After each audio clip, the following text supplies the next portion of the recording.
सर्व पत्रकार मित्रांचं मी स्वागत करतो। आज मी मगाशी हा पंखा बंद केला होता, पलीकडचा लाईट लावते नाही, ठीक आहे, त्यांना पाहिजेच असेल तर। आपल्याला सगळ्यांना माहिती आहे महाराष्ट्रामध्ये माझा अजून एक कागद राहिला कुणाकडे तरी, बघू त्याच्यात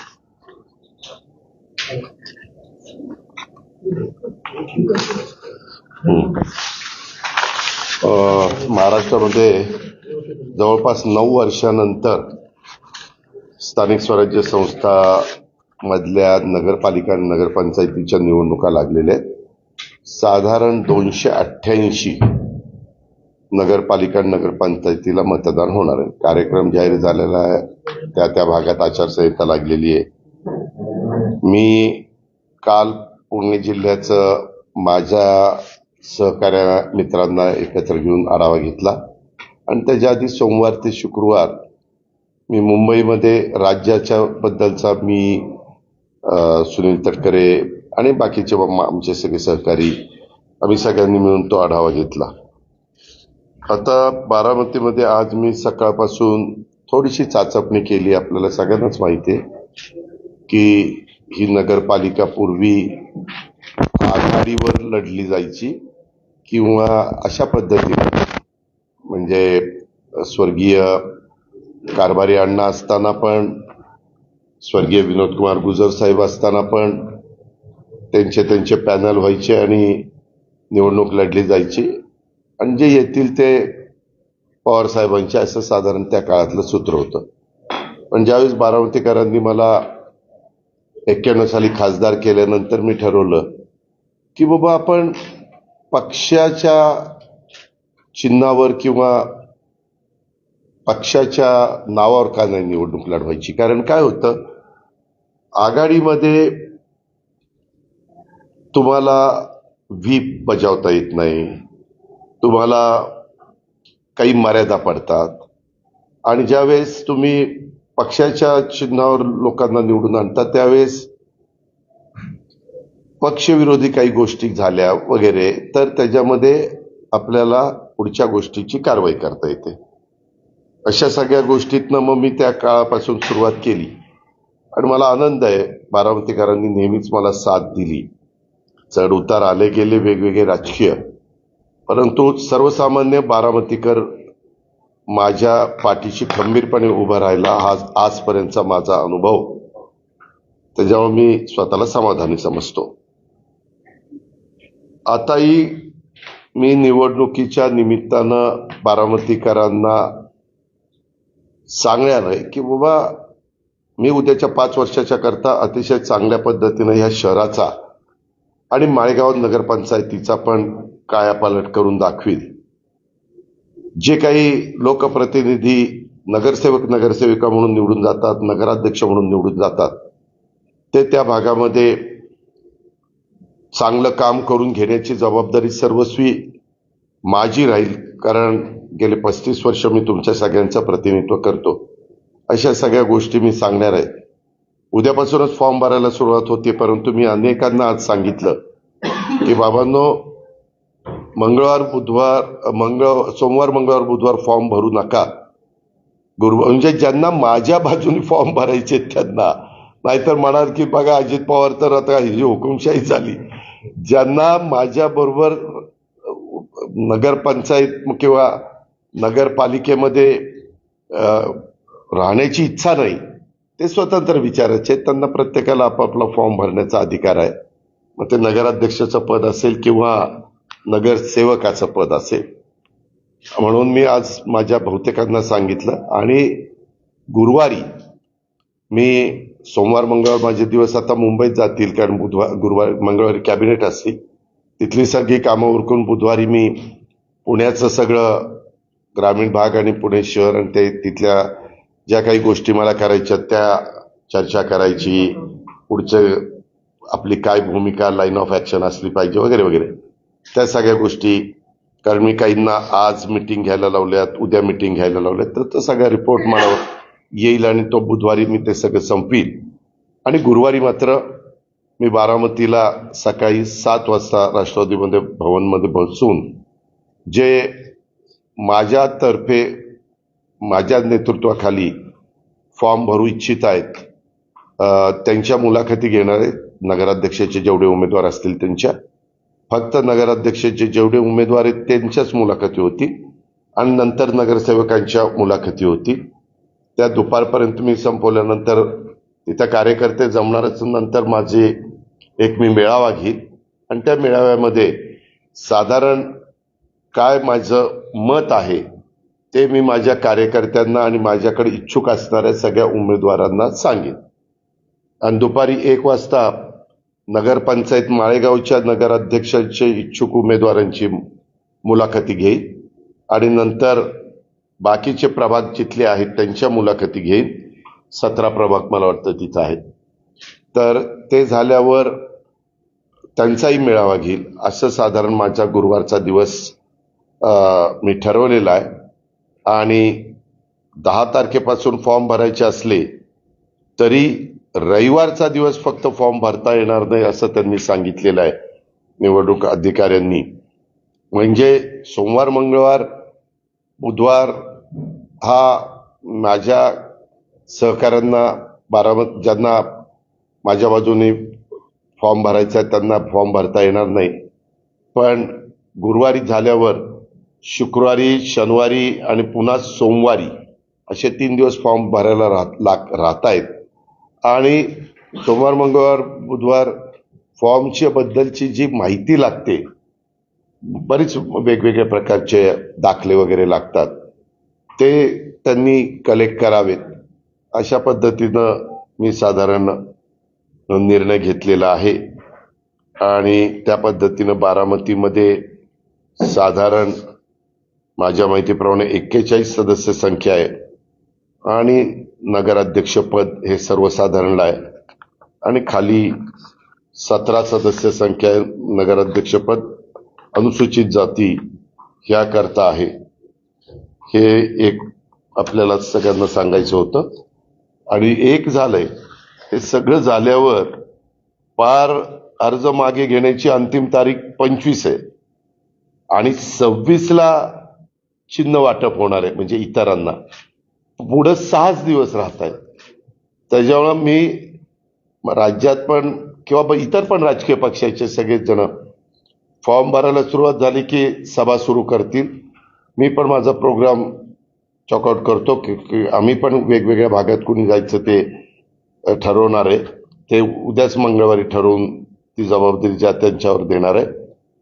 आणि आपल्या इथं साधारण 26ला अंतिम चित्र झाल्यावर 2 तारखेला मतदान आहे. अशा प्रकारची ती एकंदरीत परिस्थिती. पण मध्ये गॅप मात्र मोठा आहे.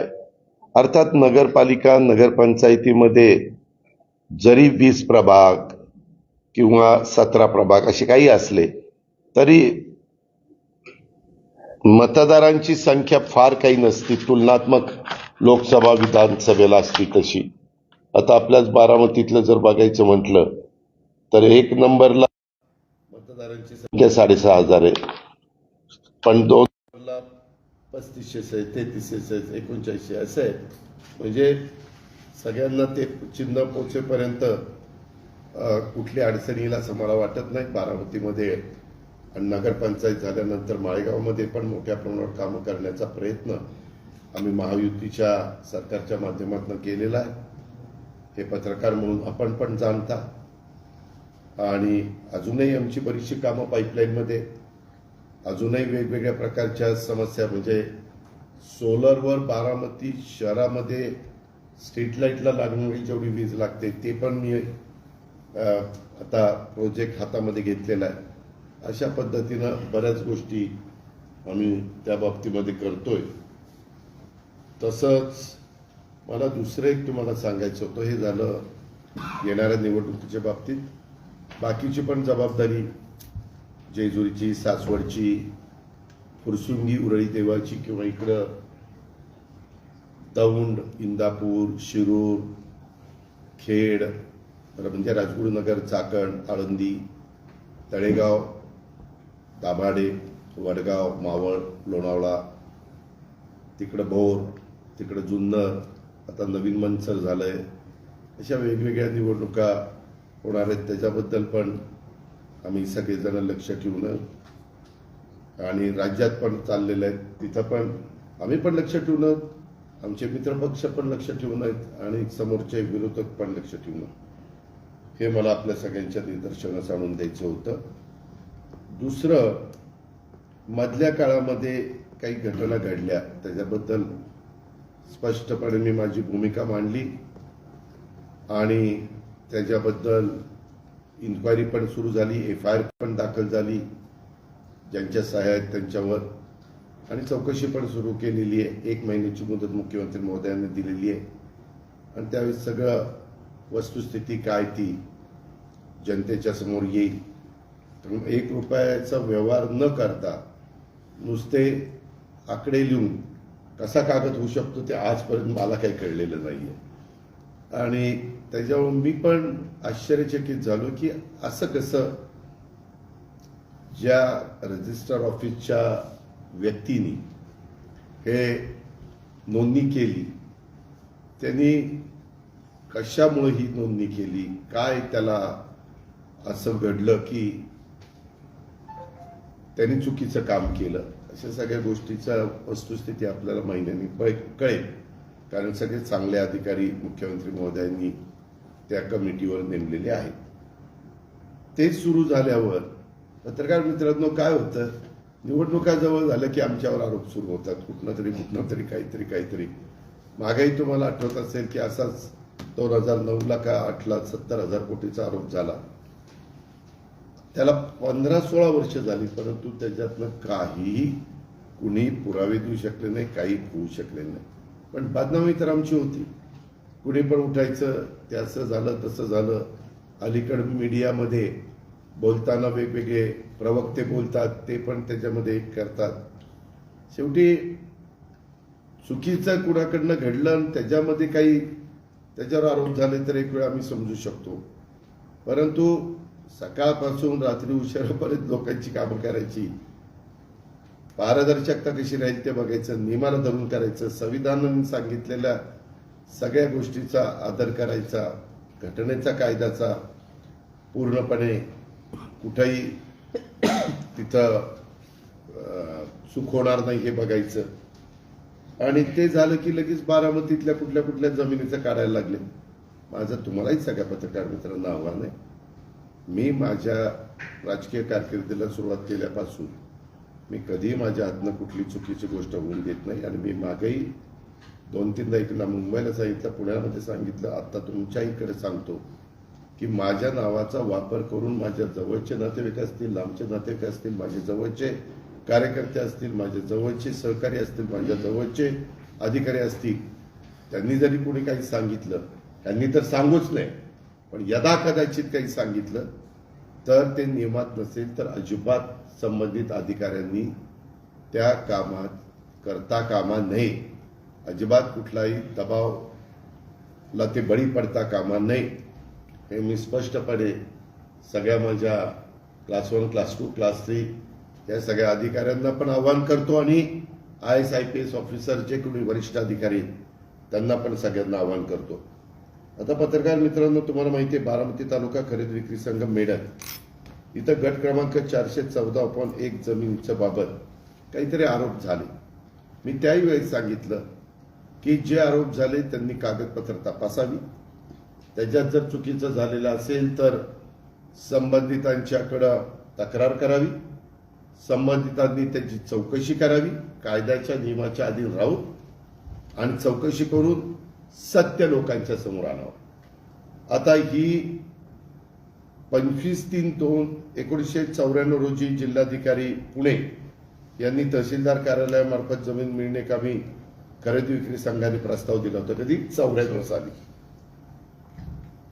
नंतर 4थ्या महिन्यात म्हणजे पुढच्याच मार्चला प्रस्ताव दिला. एप्रिलला ग्रामपंचायत मिळत होती, त्यांनी शासकीय जागा मिळावा, ठराव मिळावा असं मागणी आम्ही म्हणजे संघाने केली. 15/4ला विषय नंबर 7 मध्ये ती 5 एकर जागा देण्याबाबतचा ठराव झाला. कारण ग्रामपंचायतीच्या हद्दीत जागा पाहिजे असेल तर त्यांचा ठराव लागतो. 11/5/94 2 महिन्यांनी त्यांची सर्व कागदपत्रांची पूर्तता करून प्रस्ताव जिल्हाधिकाऱ्यांकडे सादर झाला. तहसीलदारांनी काही प्रस्तावातील त्रुटी पूर्ण करण्याबाबत पत्र संघाला दिलं. संघाने ते सगळं काही नीटनेटकं केलं, त्या त्रुटी पूर्ण केल्या आणि साधारण त्यांनी पर्यायी जागा उपलब्ध करून देण्याबाबत तहसीलदार यांचे पत्र संघाला मिळाले. शासन आणि कागदपत्रांची पूर्तता मेढ्यात येथील जमिनीच्या बदल्यात 5 एकर जमीन उपलब्ध करून देण्याबाबत कालावधी गेला आणि 22ला पुन्हा 2001ला ही मेढत गावातील गायरान जमीन संस्थेच्या व्यवसायासाठी देण्याकरता शिफारस पत्र आलं आणि तशा पद्धतीनं ही जमीन माझ्या माहितीप्रमाणे त्याची किंमत त्यावेळेस ठरवली 2003ला बरं का, 1.5 लाख रुपये. तुम्हालाही माहिती आहे की त्यावेळेस जमिनीचा दर काही एवढे नव्हते तिकडच्या, आणि तिथं तर मला वाटतं कमरे एवढा खड्डा होता. म्हणजे मी नंतर कितीतरी मुरुम टाकून ते सगळं भरून घेतलं, संघाला मदत केली होती मी त्यावेळेस.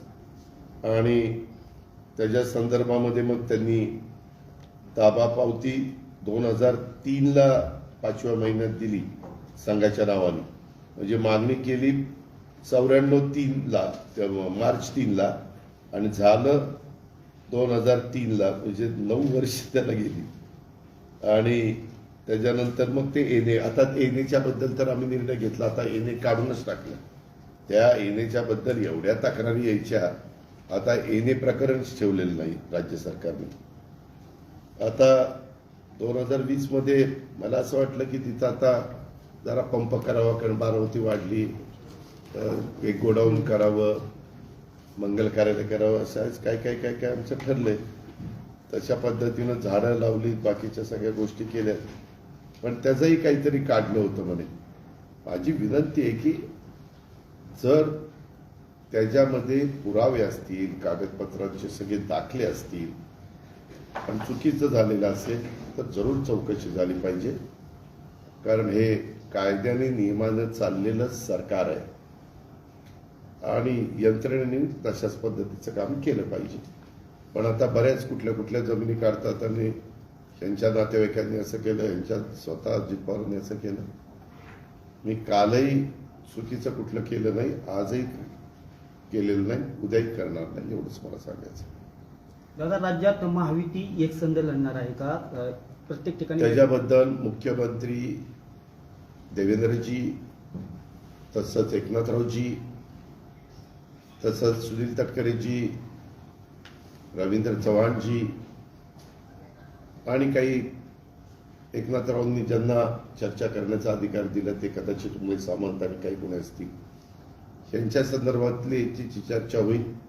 आम्ही एक सांगतो की बाबा सगळ्यांनी एकत्रपणे राहून लोकांच्या समोर गेलं पाहिजे. पण मागे आम्ही 15 वर्ष आघाडीमध्ये काम केलं त्यावेळेस जो तो पक्ष जिथं त्याची ताकद असेल तिथं स्वतंत्र लढण्याचा प्रयत्न करत असतो. जिथं स्वतंत्र लढल्यानंतर मताची विभागणी होऊन फायदा होणार नसेल तर तिथं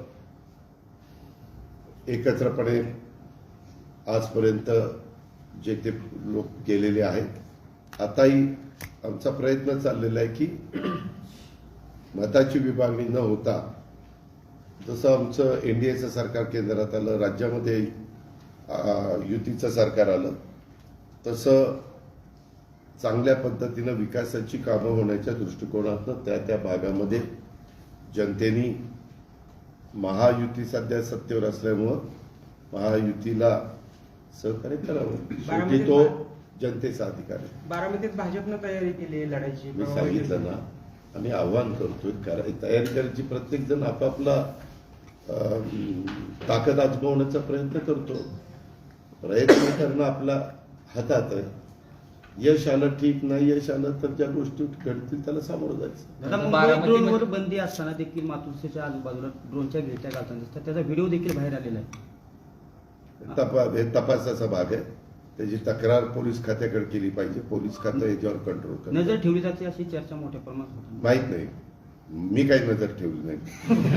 दादा बारामती नगराध्यक्ष पदाचे उमेदवार जय पवार असणार अशी चर्चा आहे. खरं तर मी पण ती चर्चा ऐकली. मला आज पण बरेच जण म्हणाले, परंतु तसं काही होणार नाही. दादा खरं तर 10 दिवस राहिलेले आहेत, अजून कुठलाही निर्णय नाही. भाजपच्या सूत्रांकडून असं कळतंय की कशाला 10 दिवस राहिले? तिथल्या स्थानिक परिस्थितीनुसार ज्या त्या परिस्थितीनुसार आघाडी करा असं भाजपने बैठकीत सांगितलेलं आहे. तर अजून कुठलाही मी आपल्याला पहिल्यांदाच सांगितलं की हे राज्याच्या स्तरावर हे जिल्ह्यात सोडून जिल्ह्याला, तालुक्याला तिथली राजकीय परिस्थिती प्रत्येक ठिकाणची वेगळी असते. तिथं अधिकार दिले जातात. आता महायुती आहे, एखाद्या ठिकाणी आमच्या 3 पैकी एखादा पक्ष स्ट्रॉंग असेल तर त्यांनी आपल्या मित्र पक्षांना त्यांच्या साधारण एक समाधान होईल, एक व्यवस्थितपणे सन्मान होईल. समाधान म्हणण्यापेक्षा सन्मान होईल अशा पद्धतीनं जागा वाटप झाल्या तर मग प्रश्न येत नाही. अर्थात तो ज्याचा त्याचा अधिकार. आणि नेहमीच मतदान 2 तारखेला आहे, 2 डिसेंबरला, आणि आज तारीख 9 आहे. अजून बराच दिवस आहे. नगरपालिका किती असती, नगरपंचायत किती असते तुम्हाला माहिती. महानगरपालिकेला मोठ्या असतात, जिल्हा परिषद मोठ्या असतात. दादा तुम्ही आता बोलताना असं म्हणाला की निवडणूक आल्या की आम्हाला सातत्यानं बदनाम नाही, बदनाम नाही, तसं नाही. अश्लील प्रकरणं निघतात. आता ह्याही प्रकरणात तुम्ही जर तसं बघितलं तर ह्या प्रकरणाचा कागदच होऊ शकत नाही. हे आकडे तुम्ही 300 कोटी 1800 कोटी वगैरे जे काही आपण बघितलं, 1 रुपया कुणाला दिला नाही आणि काही नाही, त्याच्यात काय अर्थच नाही ना. पण आता मी जास्त त्याच्याबद्दल बोलण्यापेक्षा चौकशी झाल्यावर सत्य बाहेर येईल. समोरून भूमिका मांडताना दिसत नाही असं देखील आरोप केला जातो. मी मांडली, त्याच्या बापाने मांडली ना. सुरुवातीला हा व्यवहार ज्यावेळेस झाला त्यावेळेस सुरुवातीला म्हणला की या व्यवहाराशी माझा संबंध नाही. त्यानंतर एक मिनिट काय होतं, मी म्हणून तुमच्याशी जरा बोलायला, कारण तुम्ही काही कसलेही प्रश्न विचारता. त्यावेळेस मी असं म्हणलो होतो की मी सकाळपासून त्या आढावा बैठका घेतोय. त्या आढावा बैठका घेऊन मी आत्ता बाहेर आलोय. तिथं मीडियाशी मी बोलायचो. मी उद्याच्याला मात्र संध्याकाळी, म्हणजे मी सगळी माहिती घेऊन तुमच्याशी बोलीन. आणि त्या दिवशी बोललो, दुसऱ्या दिवशी संध्याकाळी बोललो. कारण आपल्याला ज्या गोष्टीची अजिबातच माहिती नव्हती ती माहिती घेतल्याशी मी बोलतो. अजित पवार म्हणून पण बोलतो, परंतु तुम्ही लावताना राज्याचे उपमुख्यमंत्री अजित पवार असं म्हणले. मी जरी म्हणलो, आता मी एक नागरिक म्हणून बोलतो, तरी तुम्ही सांगताना काय म्हणणार, हा उपमुख्यमंत्री स्टेटमेंट केलं म्हणणार ना. त्याच्यावर मीच सांगितलं होतं आणि मी केलं ना. दुसऱ्या दिवशी स्टेटमेंट केलं, लगेचच ते काय ते कॅन्सलेशन केलं, त्या कंपनीची माहिती घेतली, सगळं काही केलं. पार्थ पवारांनी चुकीची भूमिका घेतली, त्यांना पाठीशी घालण्याचं काम नाही. परंतु जी त्यांनी आता ही प्रकरणाची चौकशी होती, सिडकोचा देखील 5,000 कोटींचा घोटाळा. मला त्याबद्दल काय बोलायचं नाही. मी फक्त ह्याच्या संदर्भामध्ये माझं डायरेक्ट ब्लड रिलेशनच तिथं होतं. म्हणून मी सांगितलं की ही चौकशी व्यवस्थितपणे झाली पाहिजे. मुख्यमंत्र्यांनी पण ते ताबडतोब सूचना दिल्या, त्याच्यामध्ये GR पण काढला आणि चौकशी झाली. त्या दिवशी मला वाटतं नोंदणी कार्यालयावर धाड पण पडली, म्हणजे पोलिसांनी रेड पण टाकली कागदपत्र वगैरे जमा करण्याच्या करता. असं या प्रकरणामध्ये पहिल्यांदा खरेदी करत नाकारलं होतं साहेब निबंधकांनी, असं एक तक्रार आहे कोर्टाच्या कार्यकारिणी केलेली. आणि त्याच्यानंतर त्यांनी ती तक्रार दाखल केली, परत याची चौकशी 300 कोटीच्या नंतर त्यामध्ये भरलेली नाही. तो जरूर तक्रार झाली. मी आपल्याला सांगू का साहेब, मी काय मगाशी म्हणलं, ह्या राज्याचं ACS additional chief secretary revenue आणि राज्याच्या 12 कोटी जनतेच्या मुख्यमंत्र्यांनी सूचना केली की त्यांच्या अध्यक्षतेखाली चौकशी करायची आणि काय काय त्या चौकशीमध्ये आलं पाहिजे हे सगळं सांगितलं. पुन्हा तेच विचारताय तुम्ही.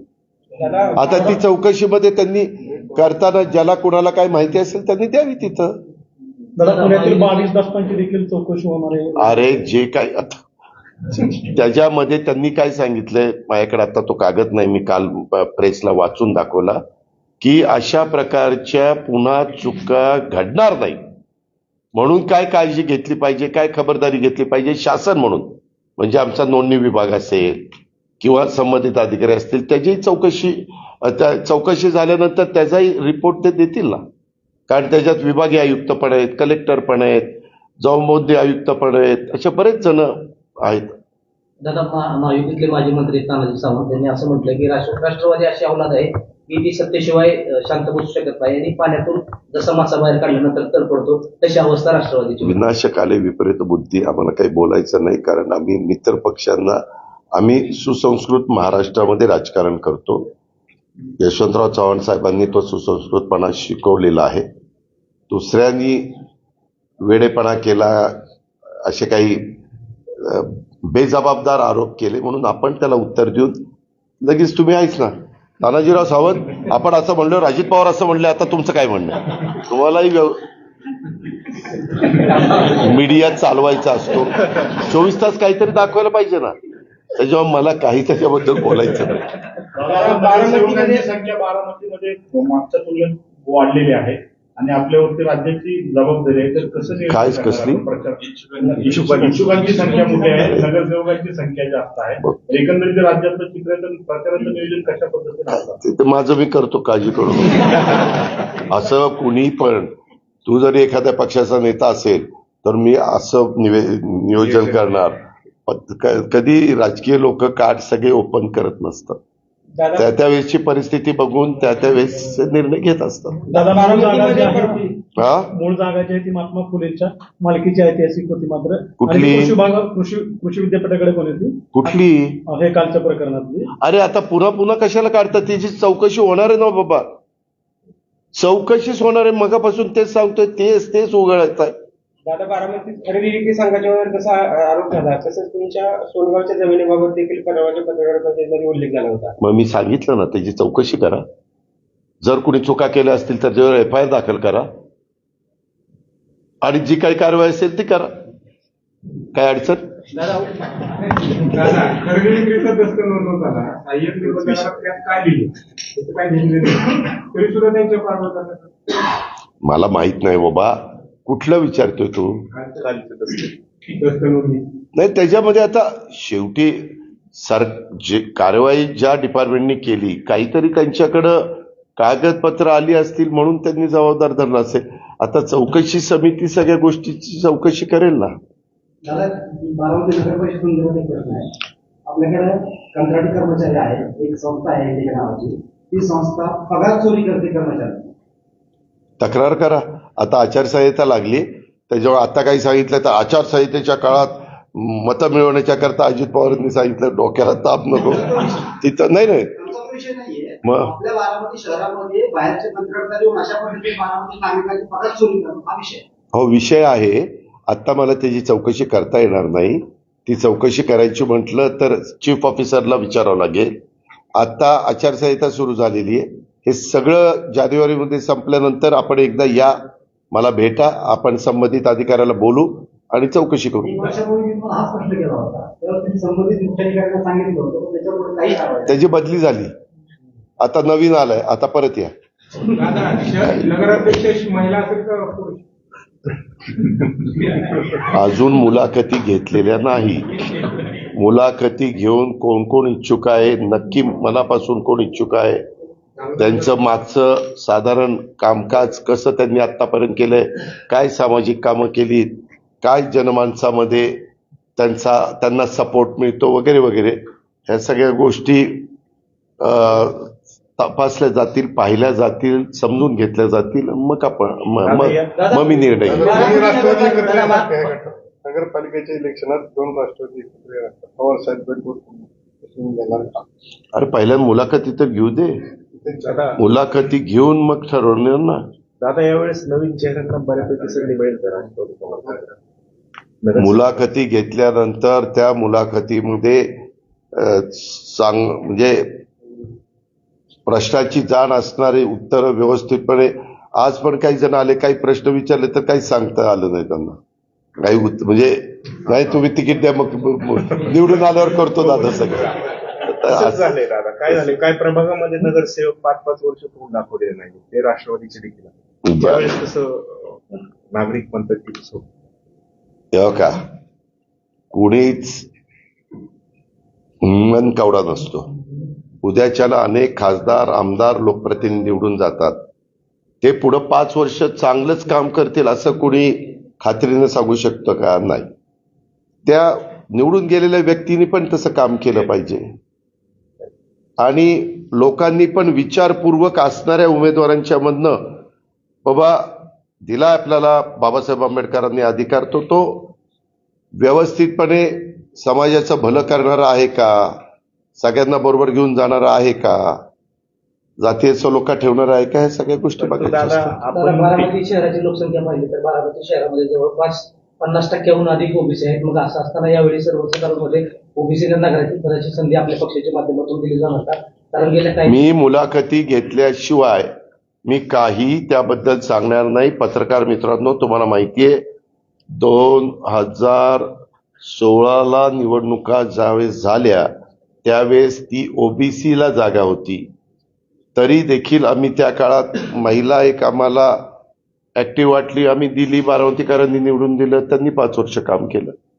त्याच्यावर आता मला अजून उमेदवारच नक्की कोण कोण आहेत हे जी आज काही भेटले, पण माझी जी कामाची पद्धत आहे, आज गेले 35 वर्ष मी किती निवडणुका केल्या, किती आमदारकीची तिकीट दिलेत, खासदारकीची तिकीट दिलीत, मंत्री केले, राज्यमंत्री केले, अनेक जणांना केले ना, केले का नाही केले.